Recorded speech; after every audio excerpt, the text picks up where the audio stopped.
실수한 경매다 이렇게 되는데 112페이지입니다.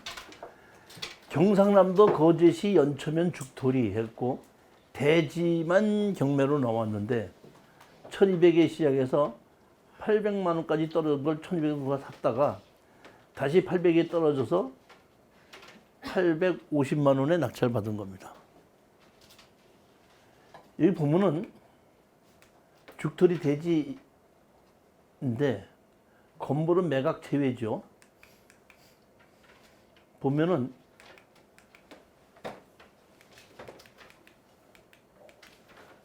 이렇게 된 창고 건물이 있는데 이 창고 건물이 어떻게 됐냐면은 여기 두 필지에 있어요.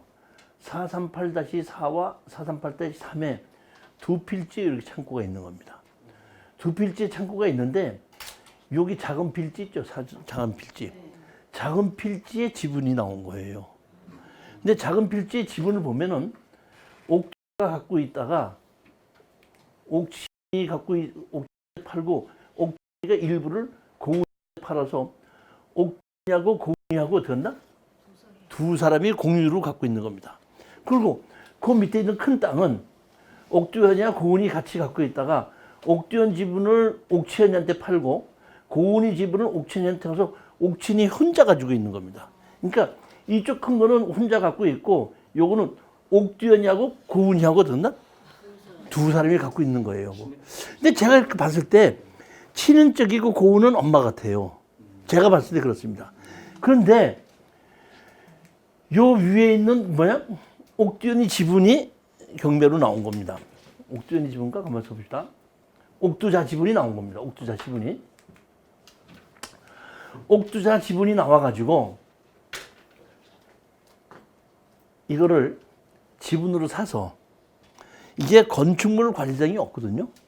근데 가서 보니까 창고로 쓰고 있고 창고로 물건이 가득 쌓여 있더라고요. 그리고 그 창고도 물건이 일반 아니라 제1제당 물건이 많이 쌓여 있더라고요. 그러니까 제가 보기에는 이런 슈퍼 같은 데다가 납품하는 사람이 빌려 쓰고 있는 거예요. 무슨 휴지도 있고 뭐 가루 비닐도 있고 뭐 이런 것이 창고에 쌓여 있더라고.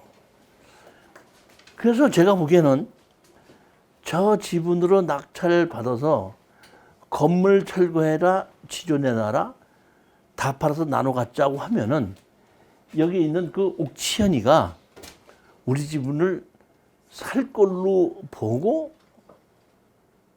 낙찰을 받은 겁니다. 낙찰을 받고 건물 철거하고 지존내놓으라고 옥치현이를 상대로 고은이를 상대로 소송을 했죠. 두 사람을 상대로 한 겁니다.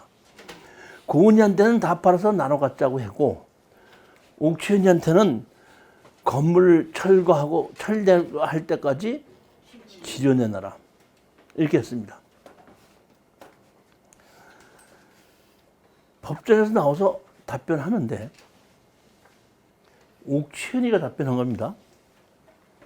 뭐라고 답변했냐면 자기가 건물 주인이 아닌데 왜 나한테다가 건물을 철거하라고 그러느냐. 건물 주인은 따로 있다. 그리고 건물 주인한테 지려달라는 거 나 적극적으로 찬성한다. 그 다음에 치료를 받으면은 나 혼자 갖지 말고 어떤다? 지분으로 나눠 가져야 되지 않느냐. 그 다음에 답변, 그 책에 나와 있는 거 보면 그렇습니다. 나는 지분으로 갖고 있는 것을 나누기를 원하지 않는데 네가 원하니까 나누는 거 좋다. 경매로 팔아서 나누는 거 어떡한다? 좋다. 그렇지만 나는 별로 나누고 싶지 않은데 네가 나누자고 하니까 나는 나누겠다. 그러니까 나누는 비용은 네가 내라. 이거 완전히 이건 답변이. 그러니까 판단이 그때 조정실에서 그러면 저 건물 주인이 누굽니까 했더니 그 누군지도 모르겠는데 누가 뭐 옛날에 뭐 먼저 사람이 옛날에 누가 뭐 쓴다 그래서 그냥 옛날부터 쓰고 있었는데 그 사람이 돈도 안 되고 뭐든 머리가 아파 죽겠대. 그래서 빨리 내보내야 되겠는데 내보내는 건 나는 적극 환영한다. 그럼 그 사람이 누구냐 했더니 그 사람 뭐 얼마 전에 죽었다 그러는데 난 죽었는지 살았는지 어디인지 모른다. 아니 땅 주인이 그 건물 창고 주인이 누군지 몰라요?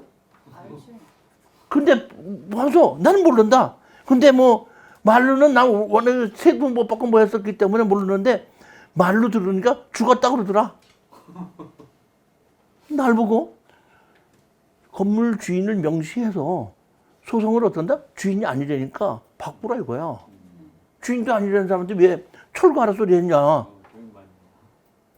내가 할 말이 있어 없어? 진짜 뻔하게 식구들인가 뻔히 알면서도 와서 답변을 그렇게 하니까 할 말이 없는 거야.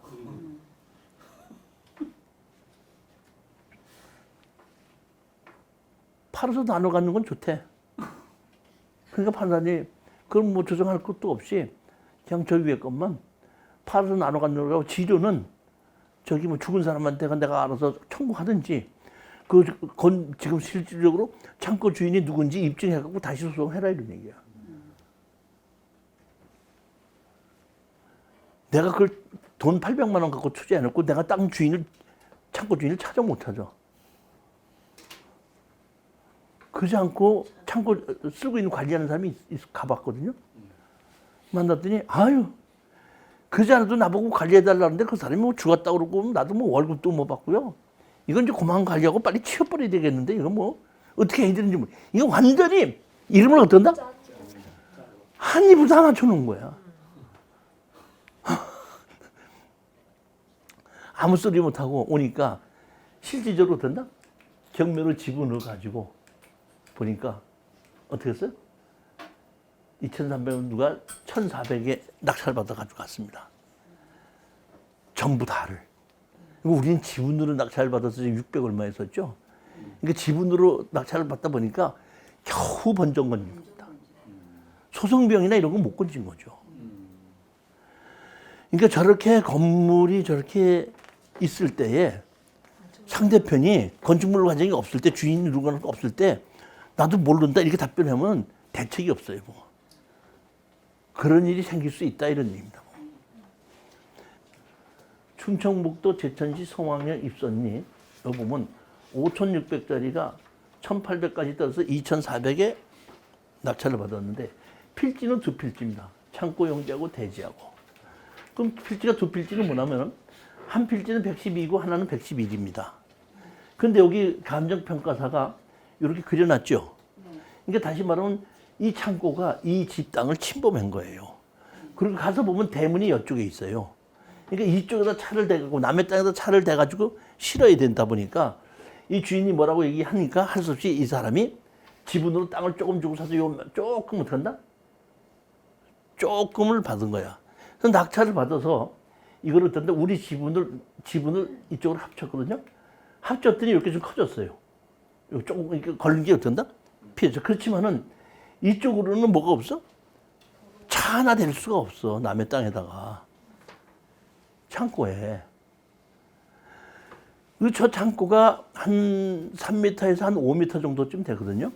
그리고 창고에 들어가서 보게끔 되면은 먼 데서 쓰는 것이 아니라 동네 사람들이 농기계 있는 창고야. 저렇게 만들어 놓고 팔으려고 하니까 아무도 사는 사람이 없어요. 생각해 보십시오. 차를 여기다 창고 오면 차를 대갖고 물건을 싣고 내려야 되는데 지분으로 합쳐봐야 어떻게 한다? 차 하나 될 자리가 없죠. 이 사람이 되게 깐깐하더라고. 내가 협상하려고 가서 여기 앞에 여기다 이 사람이 여기 담장을 이렇게 쳐놨었거든. 그 내가 요 창고 앞에다가 딱 차를 대고 내렸더니 그거 냈다니까 차 빼세요. 나 차 뺐어요. 그래갖고 할 수 없이.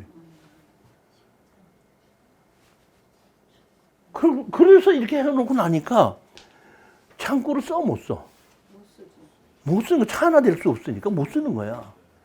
그러니까 공인중개사가 저거를 팔아줘 못 팔아줘?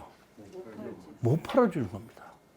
그러니까 창고인 경우에는 반드시 봐야 될 것이 차를 대고서 물건을 싣고 내릴 수 있는 공간이 있는 창고는 거래가 돼도 차를 댈 수 있는 공간이 없는 창고는 거래가 안 된다는 생각을 내가 미처 못했던 겁니다. 그러니까 가격만 5천짜리가 1,100만 원 떨어지니까 많이 떨어졌으니까 뭐 얼마 정도는 팔리겠지 하고 생각을 했었는데 전혀 그렇게 되는 것이 아니라는 겁니다. 저런 경우 지금 창고 출입문이 주택하고 맞물려 있잖아요. 이쪽으로 들어가고 이쪽으로 들어가고. 예. 그래서 저쪽 반대쪽이나 가운데 도로. 근데 여기 보면 조금 높아. 높아가지고. 예, 이쪽으로 이렇게 들어가게끔 돼 있는데 도로 여기는 보면 이쪽이 높아서 이게 축대가 조금 있는 거예요 보면. 이쪽 도로 쪽에서 들어가는 거예요? 그러니까 이쪽 도로 쪽에서 들어가면 되는데 쉽게 얘기하면 이겁니다. 보면 저것이 가격이 뭐 몇 억대다. 그러면 뭐 한 돈 천만 원 들여서 고쳐서 입구도 고치고 다 고치면은 돈이 되겠다고 할 텐데 이건 뭐 돈 한 500만 원, 1,000만 원 먹자고 들어갔다가 거기다 몇백만 원 들일 일이 없다는 얘기죠. 그러니까 할 수 없이 어떤다? 원가만 건진다면 빠져나오는 거죠. 그러니까 2,700인가 얼마 받고 어떤다? 원가만 번지고 빠져나온 겁니다. 충청남도 아산시 탕정면 동산리. 대지가 89평입니다. 아산시 탕정면이면 혹시 어딘지 아세요? 삼성 디스플레이가 나오는 거. 동네가 저기 땅값이 꽤 나가는 데입니다. 150 이렇게 가는 됩니다. 이것이 80 몇 평에 1억 4천까지 시작이 돼서 4,900까지 떨어졌는데 제가 가만히 보니까 저것이 건물이 있는데 건물이 사는 사람이 없고 건축물 관리장이 없어요. 이것이 가격이 왜 이렇게 떨어졌냐면 이렇게 된 겁니다. 항공사진을 보십시오. 요 땅이거든요. 요 땅인데 여기 이천에서부터 이렇게 이렇게 꺾어 들어가는 건데 여기 지적도에는 도로가 없는 겁니다. 현황 도로가 있는 거예요. 그러면 이거를 현황 도로로 만들려면은 이 집을 양성화시켜서 건축물 관리장을 만들면 주의 토지 통행권으로 해서 이걸 막지 못하고 도로를 그대로 쓸 수가 있습니다. 근데 이 건물이 사람이 지금 살고 있지 않고 건축물 관리장이 없기 때문에 이 도로를 양성화시킬 수, 그러니까 실질적으로 도로를 이용해서 쓰기는 쉽지가 않습니다. 그러니까 그냥 지금 이 집에서 그대로 산다 그러면 써도 되겠는데 이 집이 아주 옛날 집이 돼가지고 살기가 너무 불편하기 때문에 사람이 살고 있지 않거든요.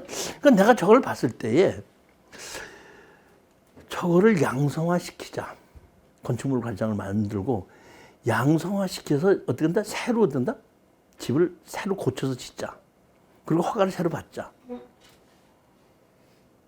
그러면 저 도로를 막을 수 없기 때문에 제가 보기엔 아산시 탕정면이기 때문에 가격이 지금 간다 그러면은 감정가대로 1억 4천을 못 받는다고 하더라도 1억 정도는 받을 수 있지 않겠네 이런 생각을 한 겁니다. 그래서 제가 우리 수강생한테다가 저거 낙찰 받고 양성화를 시켜서 하자 그랬더니 수강생 한 분이 교수님이 양성화 시키는 게 도와준다 그러면은 낙찰 받겠습니다요. 낙찰 받았죠. 양성화를 시키려고 하면 제일 먼저 첫 번째 조건이 현황 측량부터 해야 됩니다. 다시 말하면 양성화의 조건이 경계선을 침범하지 않아야 돼, 다른 땅에. 그러니까 내가 어떤 집을 양성화를 시키겠다 그러면 제일 먼저 건축설계사무소에서 뭐부터 하냐면 현황 측량부터 갖고 오십시오 해갖고 경계가 침범되지 않았고 건폐율과 용적률에 문제가 없다는 것이 되면은 그때부터 착수하는 겁니다. 건폐율과 용적률에 문제가 있고 다시 말하면 경계선에 침범을 했으면은 안 해주거든요. 건폐율과 용적률은 모자라면 방 하나 허물게끔 하면 또 양성화가 돼요. 근데 경계가 침범된 거는 경계가 침범된 거 다 잘라서 없애버려야 됩니다. 제가 측량을 해봤더니 현황 측량을 해서 측량을 해봤더니 여기하고 여기가 어떻게 된다? 침범된 순간이에요. 그러니까 침범된 거를 내가 딱 보니까 이건 양성화가 안 되는 거예요. 제가 뭘 실수했냐면 저 현황 측량 말고 이거 뭐야? 감정평가사가 감정평가한 건데 감정평가사도 봤을 때 침범한 걸로 해놨죠. 침범한 걸로 해놨잖아요, 이렇게. 그럼 제가 저거를 감정평가사를 자세히 봤으면은 저거 침범했기 때문에 양성은 안 된다는 걸 알았어야 되죠. 근데 내가 그때 어떤다? 감정평가사를 정확하게 보질 않아서 침범된 걸 몰라서 저렇게 한 거예요. 그러니까 경계가 저렇게 되다 보니까 경계 측량, 현황 측량비까지 들어갔는데 뭐 한다? 양성은 안 된다. 할 수 없이 제가 근처 공인중개사 가서 저걸 우리가 6천에 받았는데 원가에라도 된다? 팔아주십시오 그랬더니 공인중개사가 다 보더니 이거 못 팝니다. 팔기 어렵습니다. 그리고 이런 걸 내가 빤히 알면서 건물도 없는, 건축물 관장도 없고 아무것도 없는 그걸 가지고 내가 거래하기가 어렵습니다. 할 수 없이 낙찰 받은 사람한테다가 제가 파는 방법이 세 가지죠. 제일 첫 번째 누구한테 팔죠? 공인중개사한테 팔고, 두 번째는 당사자하고 어떤다? 합의해서 팔고, 공인중개사가 안 팔아주고 당사자가 합의 안 하면 어떻게 팔죠? 직접 경매. 할 수 없이 어떤다? 경매로 집어넣죠. 이거는 지분도 아니기 때문에 형식적 경매가 아니야. 채권자를 만들어야지. 할 수 없이 경매로 팔자고 그랬더니 그러면 뭐 할 수 없이 그렇게 해야죠. 그러길래 경매로 팔아서 원가락도 못 건지면 어떡하냐 했더니 뭐 그래도 어쩔 수 없죠. 뭐 또 이해를 하더라고. 그래서 할 수 없이 제가 채권자고 우리 수강생이 채무자로 만들어 가지고 경매로 집어넣습니다. 근데 여기서 가장 중요한 건 제가 경매로 집어넣을 때에 저 건물을 채무자 걸로 만들어서 경매에 포함을 시켰습니다. 이게 얼마 전에 경매를 진행해서 낙찰을 받은 거거든요. 낙찰을 받았는데 제시의 건물 포함이 됐죠. 건축물 관리자이 없지만 제시의 건물로 든다? 포함시켰죠. 제시의 건물로 포함시키니까 1억 4,100에 감정가 났던 것이 9,900에까지 떨어졌는데 얼마가 낙찰을 받았죠? 이제 건물도 낙찰을 받은 거지. 저 사람 건물 주인이 된 거지. 먼저 번에 내가 건물 주인이 안 돼갖고 양성화 시키려고 했는데 안 되고 못했고, 이번에는 건물을 든다? 제가 매각에 포함시켰잖아요. 그러니까 낙찰자가 그 건물도 산 거잖아. 그러니까 건물 주다 보니까 제가 받는. 그러니까 다시 말하면 6,100 주고 낙찰을 받아서 공인중개사는 7천만 원도 못 팔아주겠다 그랬는데 내가 건물 매각 포함을 해서 같이 팔으니까 경매로 팔아서 1억 2,400 된 거야. 건물 주인은 없어. 아니 내가 주인이 됐다고 얘기했잖아 지금. 그러니까 주인이 어떻게 되셨냐고요. 낙찰 받아서 세금 냈다고. 아니 세금은 냈다고 하는 게 내줘야지. 이게 그러니까 다시 말해 실력이 여기서 나오는 거야. 건물 매각 포함, 가르쳐 달라지. 근데 주 건물 매각 포함. 예. 다시 말해 특수 경매에서는 이런 게 진짜 실력이야. 이게 실력인 것이지.